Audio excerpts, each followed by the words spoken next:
All right, let's get started. Let's get started. Here we are. Another chapter on U Square, change your personal rules for success. This is an incredible chapter because it's building on the previous ones. And this is how it goes. Leveraging up your personal effectiveness by an order of magnitude, going from U to U Square is not a commonplace idea. You should not be surprised to hear that unconventional success calls for unconventional approaches.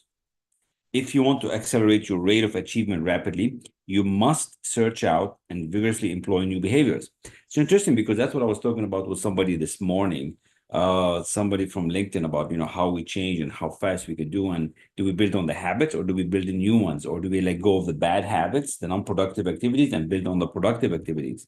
Now, this builds on it because that's you becoming the better version of you. All right. That's what we're talking about. Quantum leaps require paradoxical behavior, unusual moves, actions that on the surface often seem to contradict common sense. See, it's not going to come from the same place where you're at right now. It has to come from another place. That next level is not from where you are. It's going to come from outside of you. That's just how it works. As human beings, though, we ordinarily go with the obvious. We fall into the habit of relying on behaviors that seem to have worked best for us over the years. When we take an approach that seems to be very serviceable and which enables us to perform well and succeed, we become very attached to it. We don't readily relinquish that habit pattern. In fact, there is a tendency to follow our favorite approach more and more often, such that we get better and better at handling things that particular way. And that's the thing about habits. You are used to where you are. You are used to that income. You are used to that performance. You are used to how you show up. And that's the thing. We got to change the thing to get this quantum leap. This adroitness with a certain approach results in our overdependence on the strategies and tactics it involves. We resist new maneuvers because they make us feel clumsy, awkward, and more at risk. So imagine if you're right-handed, right? And I ask you now to write something with your left hand. And I say, this is going to really help you grow. It's kind of clumsy. It's going to be awkward. It's not going to work. You're not going to like it because you feel it's not going to give you the progress. But that's the thing, right? We got to do the thing that we don't know how to do.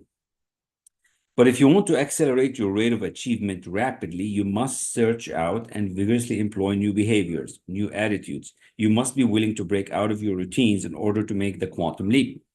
In an article I read on Elon Musk, and he mentioned that he likes to go to first principle thinking.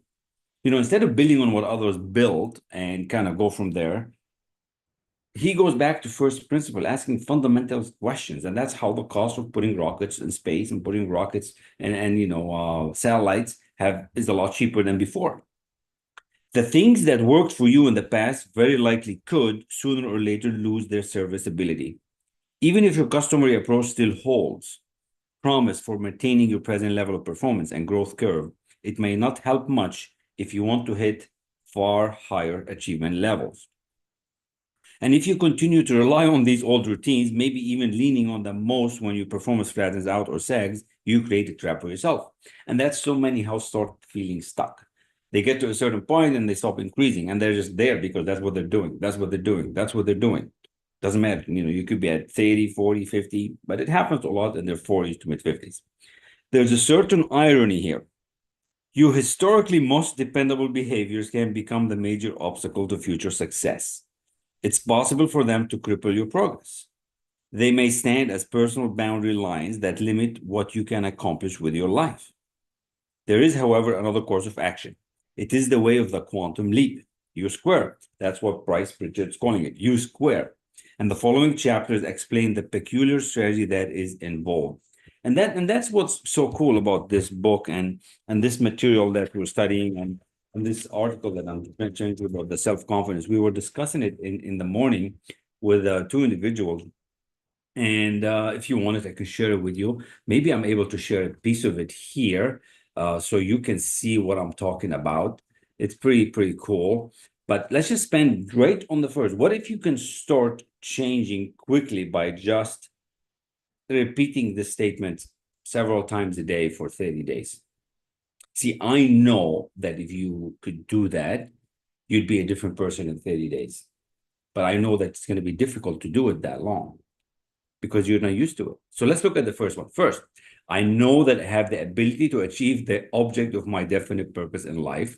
Therefore, I demand of myself persistence, continuous action toward its attainment. And I here and now promise to render such action. So you see, there's a lot of I's, there's a lot of you, because you have to come up to the surface.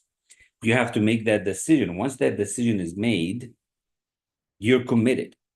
And we often don't want to do that. We often don't want to push that far.